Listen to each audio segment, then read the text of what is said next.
नमस्कार। कोरोना काल में संवेदनाएं या यूं कहें कि मरती हुई संवेदनाएं आज बात करते समय बेहद ही निराशा है, अफसोस है, गुस्सा है और बेहद कष्ट हो रहा है कि इस कोरोना काल में जिस तरह से इंसानियत, संवेदनाएं और संबंधों की जो बखिया उधेड़ी गई, उनको तार तार किया गया, वो मन को झकझोरता है, बहुत कुछ सोचने विचार करने को मजबूर करता है। एक व्यक्ति जिसकी डेड बॉडी पड़ी हुई है, उसको उसके परिजन, उसकी पत्नी, उसके बच्चे दूर से देख रहे हैं, वीडियो बना रहे हैं, कोई भी हाथ लगाने को तैयार नहीं, पास आने के लिए तैयार नहीं। तब एक अज्ञात महिला को फ़ोन किया जाता है, वह अपनी बहन लेकर आती है और उस व्यक्ति का अंतिम संस्कार करती है। यहाँ सोचने वाली बात यह है कि वो व्यक्ति जो कि कुछ समय पहले तक किसी का पिता था, किसी का पति था, किसी का भाई था, उसको उसके सगे परिजन दूर से देख रहे हैं और वो अज्ञात स्त्री, अज्ञात महिला जिससे उसका कोई संबंध नहीं, लेकिन उस महिला ने एक बीड़ा उठाया है कि जो उन सबों का संस्कार नहीं हो रहा, उनका संस्कार करना है, वो उनका संस्कार करती है। तो संबंध क्या है? दूसरी तरफ एक व्यक्ति अपनी बूढ़ी माँ को कमरे में बंद करके बाहर से ताला लगा के इसलिए चला जाता है अपनी पत्नी और अपने बच्चों को लेकर, क्योंकि उसको शक होता है कि उसकी माँ को कोविड के सिम्टम्स हैं, कोरोना के लक्षण हैं। बस इस बिहार पर वो उसको बंद करके चला जाता है। ये हम कहाँ से कहाँ आ रहे हैं? ऐसे सैकड़ों उदाहरण हैं। और उन लोगों की बात करें जिन्होंने इस आपदा में अवसर की खोज की, नीचता की हद पार की। इसमें कोई संदेह नहीं कि कुछ डॉक्टर्स ने, नर्सों ने दिन रात पीपीई किट पहन के गर्मी में अपनी परवाह न करते हुए कार्य किया, बहुत सराहनीय कार्य किया। लेकिन इसके विपरीत कई जगह कई डॉक्टर्स ने, कई हॉस्पिटल्स वालों ने लोगों के साथ बेहद धोखाधड़ी की, मानवता को शर्मसार किया। एक हॉस्पिटल ऐसा था जिसमें रात के समय ऑक्सीजन को बंद कर दिया जाता था, ऑक्सीजन सप्लाई को, और जब अफरा तफरी मचती थी तो फिर परिजनों से सिलेंडर के लिए सौदेबाजी होती थी और उनको महंगे सिलेंडर्स उपलब्ध करा के उनको ऑक्सीजन प्रोवाइड करी जाती थी। कुछ लोगों ने तो नीचता की हद पार कर दी। जो कोरोना से मरे हुए मुर्दे थे वो उनके कफन और कपड़े चुरा लेते थे, उनको धो के और ब्रांडेड कपड़ों के स्टिकर लगा के उनको बेचा जाता था। ये नीचता की हद, ये नीचता की हद। कुछ हॉस्पिटल्स वालों ने दवाओं, इंजेक्शन्स में से दवा निकाल ली और उसकी जगह पानी के इंजेक्शन लगाए। लोगों का बहुत शोषण किया, अनावश्यक अनाप शनाप पैसे वसूले। ये क्या है? ये क्या है? ये कहाँ हम चांद पे पहुँचने की बात करते हैं? ये निश्चित है कि जो ऐसे लोग हैं इनको नरक में भी जगह नहीं मिलेगी। तुम्हें कोई पूछने वाला नहीं मिलेगा। तुम्हें क्या लगता है कि इस तरह से पैसे कमा के तुम अपने सपने पूरे करोगे? बच्चों के भविष्य के लिए, उज्जवल भविष्य के बारे में सोचते हो? तुम्हें लगता है कि इससे तुम्हारी खुशहाली आएगी?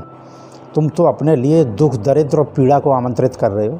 तुम्हें तो वो कष्ट होने वाला है जिसका कि कोई तार नहीं। फिर तुम्हें ये समझ में नहीं आएगा कि ये इतना बुरा मेरे साथ क्यों हो रहा है।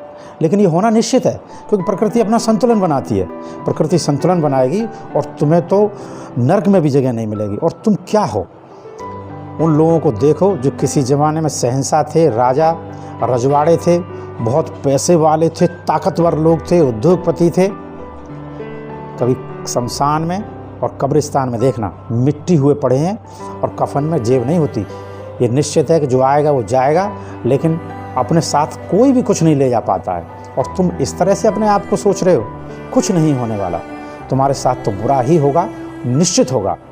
साथ ही मैं उन लोगों को भी सादर प्रणाम करता हूं कि इस आपदा में कुछ लोगों ने फरिश्ते और देवदूत की तरह से काम किया। जहां कुछ लोग ऑक्सीजन की कालाबाजारी कर रहे थे, बहुत महंगे सिलेंडर्स बेच रहे थे, वहां लोगों ने मुफ्त में ऑक्सीजन का लंगर लगाया, घर घर दवाएं भिजवाईं, भोजन भिजवाया, लोगों की सहायता की। और जिस महिला के बारे में मैंने जिक्र किया, मैं उसको सलाम करता हूँ कि उसने यही बीड़ा उठाया कि अज्ञात शवों का, या जिन शवों का कोई अंतिम संस्कार नहीं कर रहा, उनका अंतिम संस्कार करना। आप सोचिए कितनी बड़ी बात है। खास ब्लड रिलेशन पास नहीं आ रहे और वो महिला ने ऐसा किया। बस्तर से लेके बलिया के बीच में गंगा नदी में हजारों की संख्या में सब तैरते हुए मिले। वो सब जो कि किनारे आ गए, कुछ सब तो ऐसे रहे होंगे कि जो किनारे पर नहीं आए होंगे। सोचिए आप क्या स्थिति है। ऐसा माना जाता है कि चाहे व्यक्ति कोई भी हो, जब इस दुनिया से जाता है तो ये उसका हक होता है कि उसका अंतिम संस्कार सम्मान के साथ विधिपूर्वक किया जाए, क्योंकि ये तो सबके साथ होना है, जो आएगा वो जाएगा। लेकिन लोगों को अंतिम संस्कार भी उनका सम्मान के साथ न किया जाए तो प्रकृति तो रुष्ट होगी। प्रकृति के बारे में ये कहा जाता है कि आप प्रकृति का सहयोग करिए, फिर जब भी आप कष्ट में होंगे, परेशानी में होंगे, तो वो प्रकृति पूरी ताकत के साथ आपके लिए खड़ी होगी, आपकी सहायता करेगी। और यही प्रकृति जब इस तरह का शोषण होता है, जब प्रकृति से छेड़छाड़ होती है, मानवीय संवेदनाएं तार-तार होती हैं, इंसानियत तार-तार होती है, तो फिर प्रकृति रुष्ट होती है। और जब प्रकृति रुष्ट होती है तो उसका रौद्र रूप होता है, और जब उसका रौद्र रूप होता है तो उससे कोई नहीं बच सकता, उससे कोई नहीं बचा सकता। ऐसे लोग जो हॉस्पिटल्स में मरीजों के साथ दुर्व्यवहार कर रहे हैं, उनके साथ धोखाधड़ी कर रहे हैं, जो कफन चुरा रहे हैं, जो अपने परिजनों का अंतिम संस्कार नहीं कर रहे, और तो और जब कुछ संस्थाओं ने अज्ञात शवों का अंतिम संस्कार किया, उनकी अस्थियों को संभाल के रखा, फिर उनके परिजनों को फ़ोन कर रहे हैं, परिजन लेने नहीं आ रहे, तो ऐसे लोगों से प्रकृति रुष्ट होगी। और फिर प्रकृति क्या कर सकती है, ऐसा हम देख रहे हैं। ये तो बहुत छोटी सी बात है, एक जरा सा वायरस जिसका कि वजन इतना कम है कि उस एक वायरस ने क्या से क्या कर दिया, सारे परमाणु बम और ये ताकतें रखी रह गई। इसलिए सुधर जाओ। मैं Amarendra Kumar Lodhi, principal director writer, मैं उन सभी देवदूत और फरिश्तों को सादर प्रणाम कर रहा हूँ जिन्होंने इस आपदा में लोगों की सहायता की। आप जैसे लोगों की वजह से ही ये पृथ्वी और इस प्रकृति का संतुलन है, नहीं तो प्रलय आ जाएगी और ये दुनिया उथल पुथल हो जाएगी। समझ जाइए।